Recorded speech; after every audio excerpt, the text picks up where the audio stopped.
Good morning. All right, let's go to the White House. President Biden about to speak about the debt ceiling. I'd like to talk Let's about listen what in. we need today to raise the debt limit.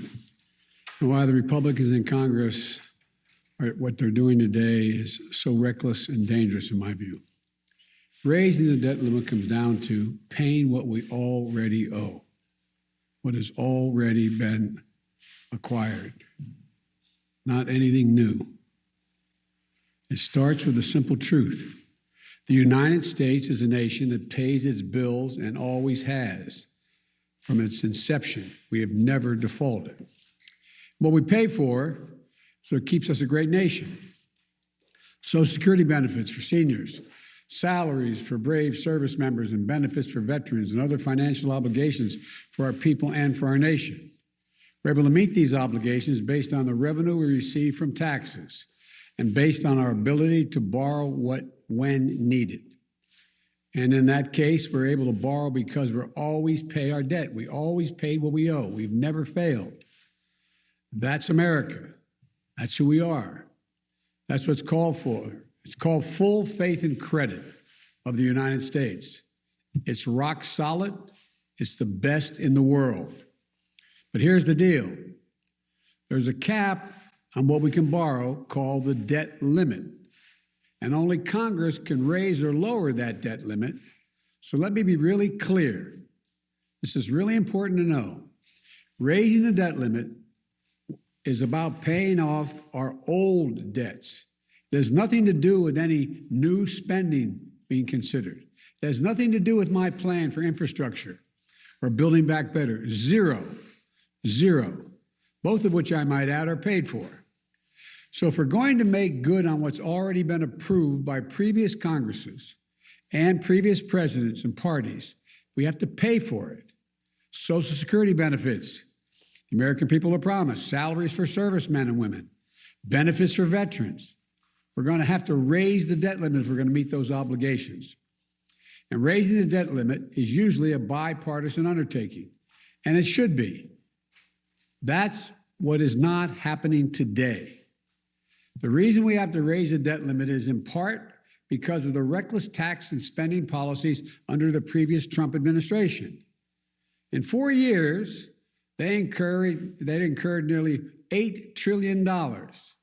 In 4 years, $8 trillion in additional debt. In bills we have to now pay off. That's more than a quarter of the entire debt incurred now outstanding after more than 200 years. And Republicans in Congress raised the debt 3 times when Donald Trump was president, and each time with Democrat support. But now they won't raise it, even though they're responsible for more than $8 trillion in bills incurred in 4 years under the previous administration. That's what we'd be paying off. They won't raise it, even though defaulting on the debt would lead to a self-inflicted wound that takes our economy over a cliff and risks jobs and retirement savings, Social Security benefits, salaries for service members, benefits for veterans, and so much more. A failure to raise the debt limit will call into question Congress's willingness to meet our obligations that we've already incurred, not new ones, we've already incurred. This is going to undermine the safety of U.S. Treasury securities, and it will threaten the reserve status of the dollar as the world's currency that the world relies on. American credit rating will be downgraded. Interest rates will rise for mortgages, auto loans, credit cards, borrowing.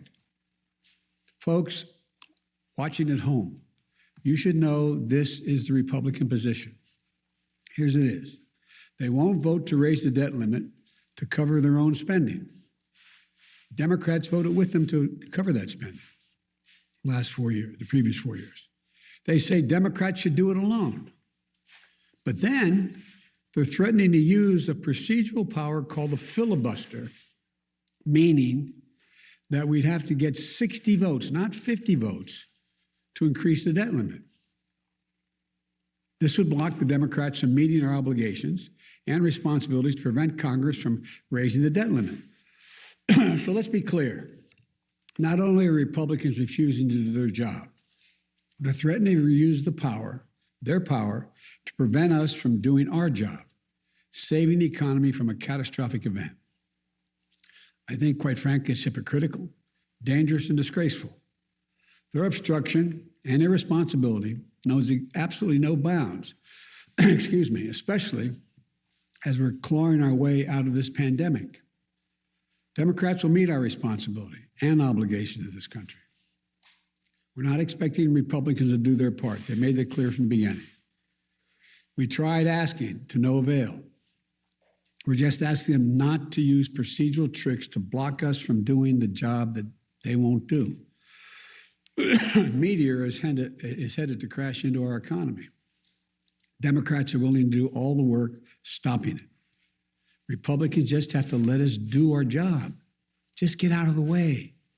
If you don't want to help save the country, get out of the way so you don't destroy it. We don't have time to delay with elaborate procedural schemes, which Republicans' proposals require. Scores of votes without any certainty at all, many of which have nothing to do with the debt limit at all. And that's when accidents happen. In the days ahead, even before the default date, people may see the value of their retirement accounts shrink. They may see interest rates go up, which will ultimately raise their mortgage payments and car payments. And the American people, look, I just say it this way. As soon as this week, your savings in your pocketbook could be directly impacted by this Republican stunt. It's as simple as that. Republicans say they will not do their part to avoid this needless calamity. So be it. But they need to stop playing Russian roulette with the U.S. economy. It's one thing to pay our debts already acquired. It's another to require a supermajority to pay the debts already acquired. It's not right. Let the Democrats vote to raise the debt ceiling this week without obstruction or further delays. Democrats in the House have already passed a bill that would do that. It's sitting in the United States Senate where Democrats have the votes ready to pass it. That's the only way to eliminate the uncertainty and risk that's going to harm American families and our economy. Let us vote and end the mess. You know, we've got to get this done. We must get this done. It is, like, as I said, playing Russian roulette to play these games. We can do it this week.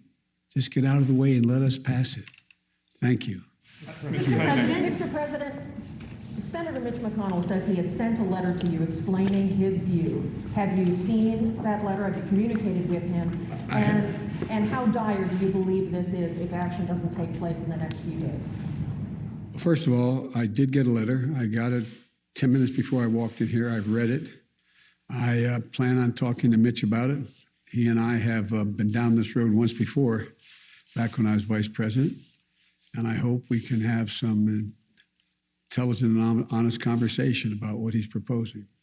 And I think the easiest way to do this, and if the Republicans would not use the filibuster, would be to let us vote on what is already in the Senate right now, passed by the House, to raise the debt limit.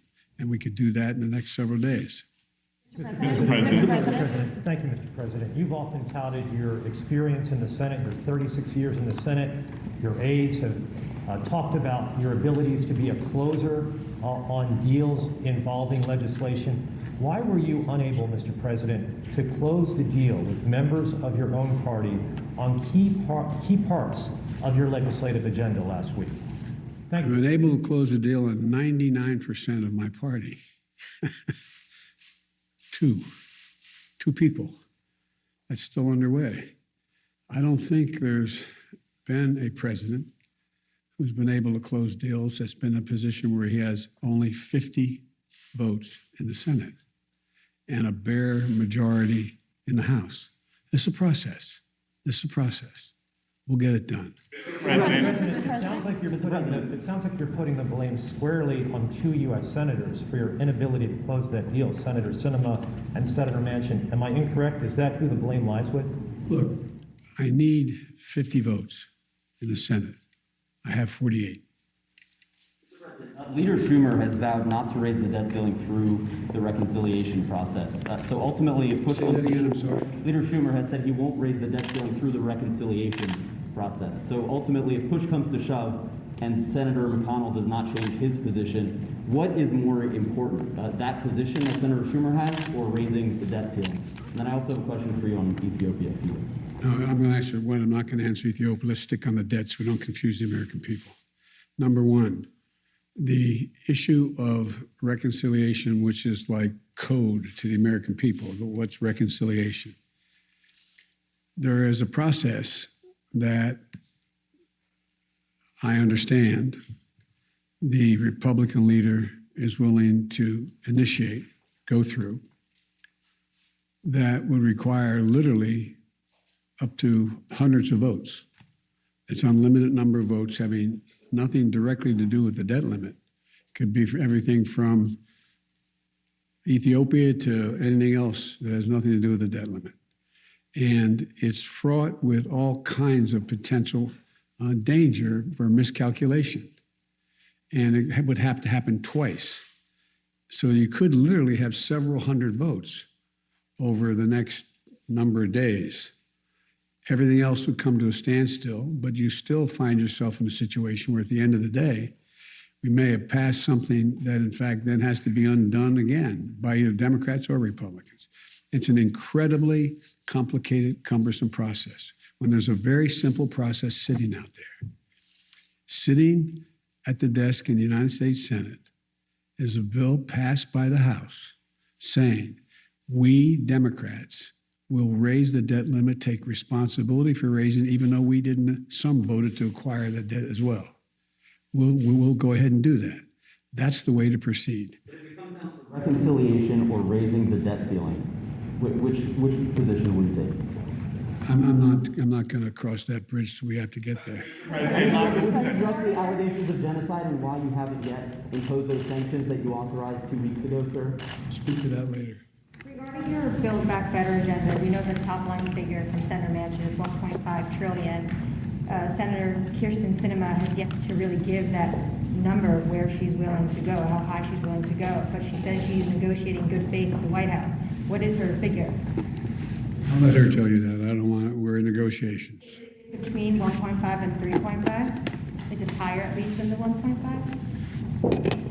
I'm not going to negotiate in public. Mr. President, Mr. President. Mr. President, how is what the Republicans are doing now any different from when you opposed raising the debt limit as a senator during the Bush years? Because we weren't calling for filibuster. We did not requiring 60 votes, and it was a straight up and down vote. Mr. President, Mr. President, you're talking about how you have 48 Democratic votes right now. The other two have been pressured over the weekend by activists. Joe Manchin had people on kayaks show up to his boat to yell at him. Senator Sinema last night was chased into a restroom. Do you think that those tactics are crossing a line? I don't think they're appropriate tactics, but it happens to everybody. From the only people it doesn't happen to are people who have Secret Service standing around them. It's part of the process. Yes, sir. Just really quickly, a lot of people have been trying to attach immigration. Mr. President, I know you don't want to comment on other senators' positions in the negotiations, but what do you think the size of the reconciliation package should be? What specific dollar figure? Well, I laid out what I thought it should be. It's not going to be that. It's going to be less. I mean, look, the legislation, both the Build Back Better piece as well as the infrastructure piece, are things that I wrote. These didn't come from, God love him, Bernie Sanders or AOC or anybody else. I wrote them. I disagreed with Medicare for All, for example. I disagreed, but I laid out what I thought would be important. For example, I think in the Build Back Better program, it's required that we, in fact, have the best education available to us. And I'll be speaking to this in detail tomorrow. But look, here's the situation. How can we, in an ever-competitive world, increasingly competitive world, how can we not meet the educational standards of at least other countries are working toward? Nobody is reducing the number of years they want their children to go to school or people to go to school. You've heard me say it before, as my wife says. If any country out-educates us, they're going to out-compete us. Look what China's doing. Look what the rest of the world is doing. They're investing. They're also investing in things that relate to ability for people to go to work and stay at work. We have several million women who can't go back to work because they don't have any way to take care of their children.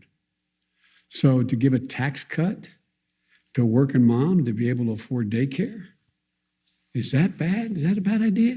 I think it's a darn good idea. We'll get people back to work. So there's a lot of things in the legislation I'm going to be talking about across the country that I think the American people overwhelmingly support. But the idea that somehow this is somebody else's legislation, this is what I wrote. Would you accept a $2 trillion, say a $2 trillion reconciliation bill? Would that be acceptable to you? Again, as you know, it's not a smart thing to negotiate with yourself in public. Let's see, we're in the process of continuing to talk to all the parties and see what we can get done. Thank you so much, Mr. President. Two questions. First, you said there was progress in the negotiation, but today you said you only have 48 votes. So what is this progress? And another question on the floor, an international news that was big yesterday about the Pandora Papers. Do you have any reaction? You put fight against corruption as the core I'm sorry, I didn't get the last Pandora part. Papers. The Pandora Papers. You said that you put fight against corruption in the core of your national security policy. So what is your reaction, and do you plan to do anything about it? We're looking at that right now. The first part of your question was what? Was about progress. What does progress look like for you in the negotiations? Winning. That's the progress. The last question. All the way. I just want to be very clear. Can you guarantee that the U.S. will not breach the debt ceiling, that will not happen? No, I can't. That's up to Mitch McConnell. So it is possible that the U.S. will not pay its debt. That is possible. I can't believe that will be the end result because the consequence is so dire. I don't believe that. But can I guarantee it? If I could, I would, but I can't. Thank you all very much. Appreciate it. Senator Manchin says the deal is off if the Hyde Amendment is not included. Do you support that?